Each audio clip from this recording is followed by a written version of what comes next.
Maymay is one of the very few people in my life that can make me question myself to the point where I think I need to get better in different and multiple parts of my life. Her faith has unlocked and enabled her to do so many things, and I find that very, very inspirational. Pinagusto kay Edward ay kapag humingi ka ng tulong sa kanya, talagang andyan siya agad-agad sa'yo. Yun, parang one call away siya. Mali yung ginawa niya, parang agad niya nare-realize na, shoot, mali yung ginawa ko. Tapos agad siya magsusorry. Yun yung gusto ko sa kanya.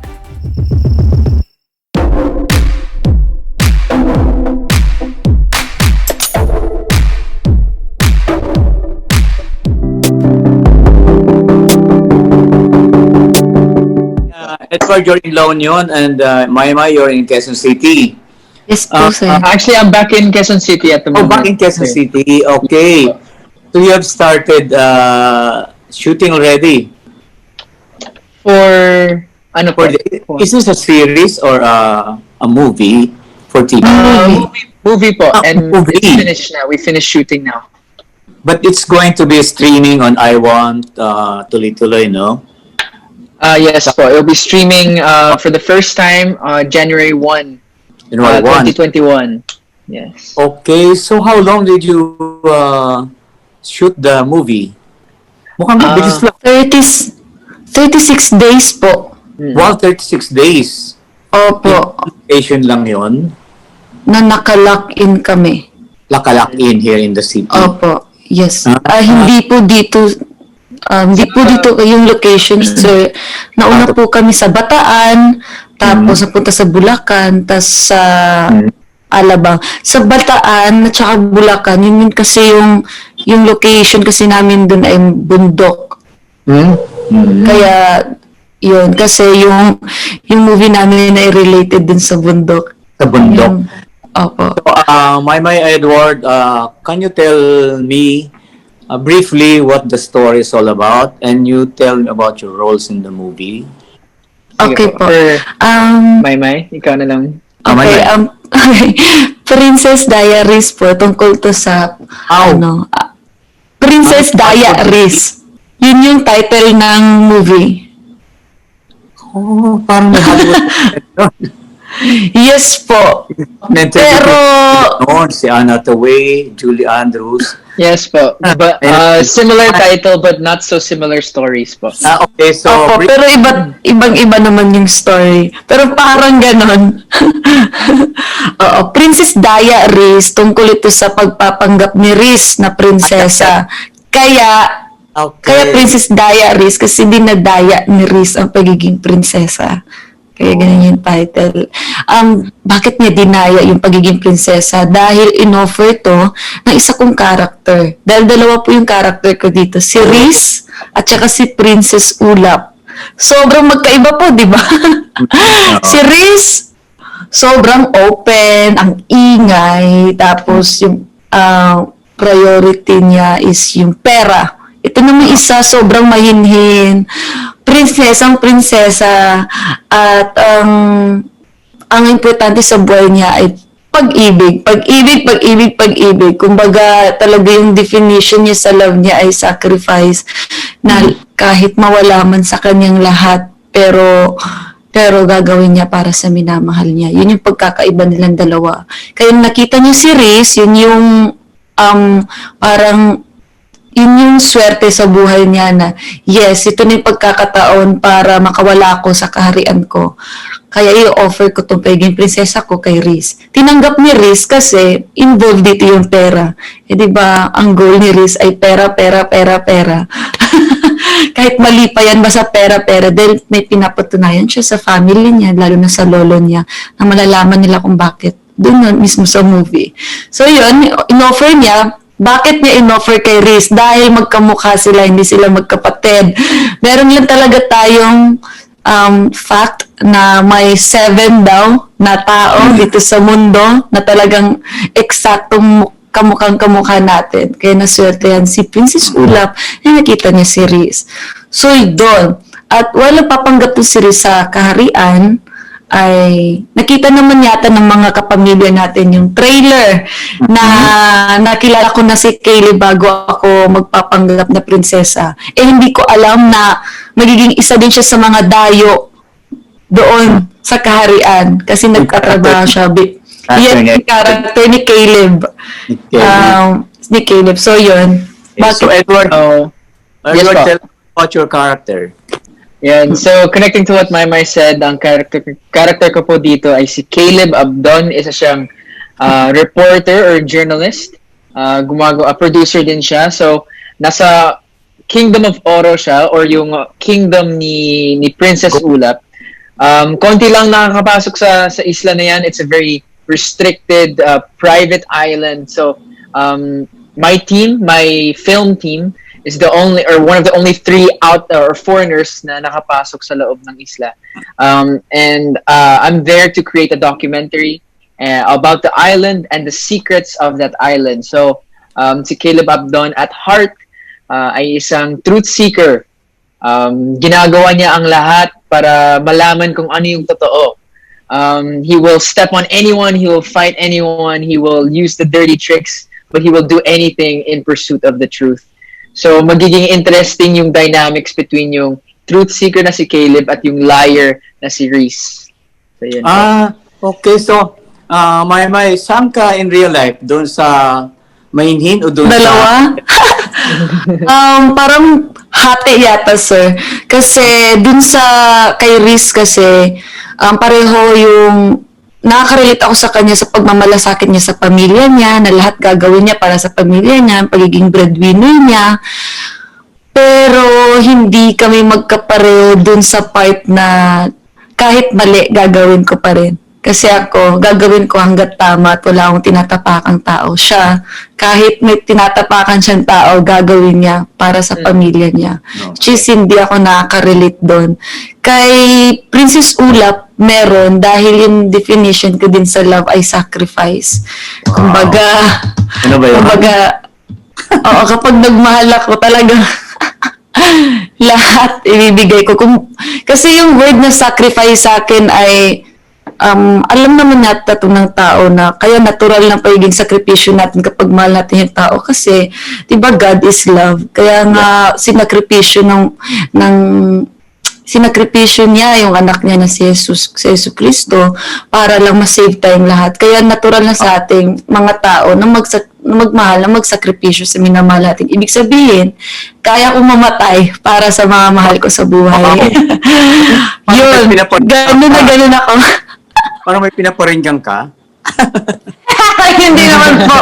Pero, yun, matagal ko naman pong sinasabi yun sa mga interview na yung definition talaga sa love ay sacrifice, which is minsan, may disadvantage din naman yun. Kasi, alam mo, hindi naman lahat ay tama yung sinasakripisyo. Ikaw ba, Lord, ganun din? You're ready to sacrifice for love? Well, again, I'm the same with my faith. I believe like there's even a passage, a verse in the Bible that says it's referring to specifically men as leaders within their own households, that you should be able to do or should be willing to do what Christ did for the church. And what did Christ do for the church? He died for it. So it's the natural design and responsibility of every male to do that, for every man to do that. So to answer the question, of course, yes, I am for the ones that I love. But again, there are some things that should be sacrificed, and some things that you still need to figure out when to sacrifice it if you need to. Katulad yung sinabi ni Maymay, hindi lahat kailangan i-sacrifice. Sometimes you have to learn to figure out which one is important and not. Yeah. But in terms for love, for family, for loved ones, yes, of course. Oh, anyway, Maymay and Edward, I really admire your love team, no? Kasi unlike other love teams, young love teams, no, parang you don't have any pretensions at all. You know, other love teams usually are giving the impression that there's something between them.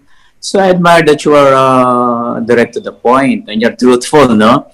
So anyway, what do you like about each other? It's so obvious that you click, no? Edward, what do you like about Maymay? For me, it's one of the things that I don't find in too many other people. It's the challenge to make myself a better person. I can't say that there are too many people. For example, if I work with an amazing actor or actress, they will trigger a part within my heart. Well, I want to get better at acting, but Maymay is one of the very few people in my life that can make me question myself to the point where I think I need to get better in different and multiple parts of my life. So konti lang yung mga, but if you were looking for a specific trait, it would have to be that her faith has unlocked and enabled her to do so many things, and I find that very, very inspirational. I find that again challenging to me to have more faith when I get into my problems. So, yun po. That's the answer. You're both Christian, Catholic. Okay, so Bible-based, no? So, and what about you, Maymay? Anong gusto mo kay Edward? Aside from your faith, no? Opo, aside sa faith niya, opo. Isa sa mga pinagusto kay Edward ay kapag humingi ka ng tulong sa kanya, talagang andyan siya agad-agad sa'yo. Yun, parang one call away siya. Oo. Lalo na kapag malapit sa kanya yung tao. So, yun yung nagustuhan ko sa kanya. At isa din ay madali siyang natututo. Lalo na kapag alam niya na Yeah, kung mali yung sa isang bagay. pag mali yung ginawa niya, parang agad niya nare-realize na, shoot, mali yung ginawa ko. Tapos agad siya magsusorry. Yun yung isa sa gusto ko sa kanya. At isa din sa gusto ko sa kanya ay nire-respeto niya. Minsan, di ba, kapag may problema ako, dinidil ko lang kasi siya mag-isa. So, nire-respeto niya yung space ko. So, yun. Do you confide in each other, like you trust each other so much, or friends, no? So you confide in each other, di ba? Na Edward ganito, Maymay ganito. So parang naghihingi-hinga niyo sa isa't isa yung something that you want to, to share with feelings or ideas or whatever. I mean, some things, feeling din namin I know Maymay well enough that she'll agree with me here. There's some things that don't need to always be shared. But there are some things that we would also prefer to deal with by ourselves. For example, if I have a problem with my family, especially my family in La Union, who's, again, Maymay's not too close to them, I wouldn't go to her necessarily about that. And the same for her if she had problems. But if the problem is not clear and close to her, and it's not really weighing on my heart, I won't necessarily tell her, because there's no need to burden her with that. But especially, like, I remember when we were shooting a movie, there were times where nahirapan talaga ako, and I needed not just someone to confide in necessarily, but someone that could help guide me out of that negative mindset and negative feelings. And Maymay was there, I can't tell you how many times on set, just to be an anchor, a physical anchor in front of me. Because sometimes when you're acting and you're thinking about so many things, it's like you're physically there, but your mind is flying somewhere else. Yeah. So it's always great to have that anchor. And she was, again, if I feel that, sometimes we don't even have to confide in each other. She already knows me well enough to see it before I notice it myself. So, yes, we will. I will confide in her, but only when it's necessary and only when it's, something that she can, handle. I don't need to burden her with everything. So one more question before the last. Aside from your faith, what else do you have in common? Do you like the same movies, the same music, things like this, same food? Pagkain. Honestly, there's so many things I don't think. Marami. Marami sa pagkain. Siguro pareho kami mahilig pumanood ng movies. So yan, kasi dati yung hindi pa pandemya, halos siguro pag may mga bagong movies, agad kami pupunta sa sinehan kasama yung mga kaibigan namin. Kaya yun, isa sa mga bonding talaga namin, manood ng movies. Kahiligan ko ng horror. Dati ayaw niya ng horror, pero nahila ko siya. Actually, hanggang ngayon ayaw ko ng horror. pero masaya pag marami. Oo, masaya pag marami. Takot ka, horror movie, umaakap pa kay Edward. Hindi, ako po May ganun po ba, sir? O sinihan lang yata yun, sir? Baliktad, sir. Pero matagal hindi kami nakanood, of course, because of Tawag dun, sir, landi yun, landi. Hindi, pag ako yung gumagawa niyan, sir, legit na takot. Hindi po yung ninja moves. Oo. What have been the changes in your lives after PBB? Oh, wow. Sir! Sir, do we have time? Oo, parang hindi yata. 2016 kami lumabas sa PBB. Yes, or okay. 2017. Oh, so you, Yes. so you really develop your friendship inside, no? One last question, you may not answer it, or you may give a hint or what. So you are just special friends at the moment? Yes, we're just friends, and we're really content with. I think that's the key word that we'll use to answer this question all the time. Because, sir, you're not the first one to ask this question. We're really content with where we are right now. We're happy with the status of our friendship and our relationship, and there's no need to push it past that. And again, there are times where Maymay and I will just literally be sitting in silence. When we have work, we're waiting for the work to start. We'll be sitting in complete silence. You could probably put 50 different love teams side by side. They'd be talking. Maymay and I don't need to talk. We understand each other in that way. And so again, we're just happy with where we are now. And yun po. Maymay, you agree? Yes, sobrang agree. Opo. One more question lang talaga. Maymay, could you name 3 things that you want in your ideal guy? 3 words. Ideal guy? Woo! 3 words. Okay, 3 words. Honest, responsible, at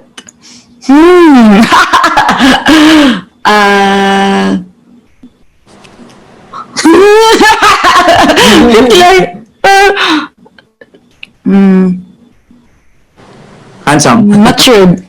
Okay, Edward, just 3 words. Respectful, Oy, pareho. faithful, Oh. not just to me but to God, and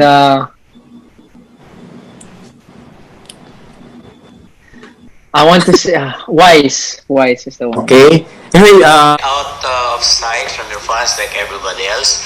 What do you want to say to your fans? say Sa something to them. lahat ng mga sumusuporta sa amin since day one, Team May, Team Ed, MayWard family, maraming salamat sa inyong lahat. Di namin alam talaga kung paano pa kayo pasalamatan sa araw-araw ba naman na lagi kayo nagpaparamdam sa amin kahit kami hindi kayo nagpaparamdam masyado sa social media, pero lagi niyo pinaramdam ang support at pagmamahal niyo sa amin dalawa. Kaya naman alam ko ang tagal niyo nang hinintay to, ang tagal na may ibibigay kaming regalo po sa inyo. Ayun na nga, kailan nga yung last movie natin, Edward? 2007. 2017 pa, opo, at saka may mga proyekto kasi na nag-expect sila tapos naging nauudlot. Tapos ito na yun, siguro mas happy kami para sa inyo kasi deserve nyo to, tagal nyo nang hinintay to. Kaya ito na nga, bagong taon ay mapapanood yun na sa wakas. Your gift, Aming okay. movie, Princess Diaries, ang aming regalo Diaries, okay. sa inyo at sa ating mga kapamilya na nanonood po ngayon. Sana po supportahan niyo ang aming upcoming movie ni Edward, January 1, 2021, naway maging bagong simula ito sa ating lahat na punong-puno ng saya. Pagmamahal, hindi lang sa pamilya o sa jowa, kundi sa ating sarili. Oo. Kasi itong movie naman ito ay hindi lang naman sa tungkol sa pag-ibig o kaya naman sa pamilya, pati na din sa sarili natin, yung bagong tayo. At malalaman natin yung ay matutuklasan natin yung panibagong tayo kapag nahanap na natin yung totoong tayo. Also, Edward, say something to your fans. To all the MayWard family, solid Ed, solid May, every fan that's been there since the very beginning hanggang ngayon. Sobrang thank you. Kasi etong 2020, ang hirap maging fan. Ang hirap talaga maging fan. Everyone's should be worrying about themselves, and then they're still tweeting about us. They're still supporting us. They're still sending us love and sending us prayers. And it was a hard year, but we thank everyone so much for everyone who stuck with us. At sana itong pelikula namin na Princess Diaries can give you guys a good start to the new year. Started off or restarted with a smile. It's all for you. You guys deserve to smile. You guys deserve to laugh, and hopefully this movie will give that to you. Deserve niyo po ito. Mahal na mahal namin kayo, MayWard family. Thank you. Thank you, Edward. Thank you, Maymay. Thank you po. Thank you, sir. Merry Christmas. Happy New Year po. Merry Christmas at Happy New Year po, sir. Thank you.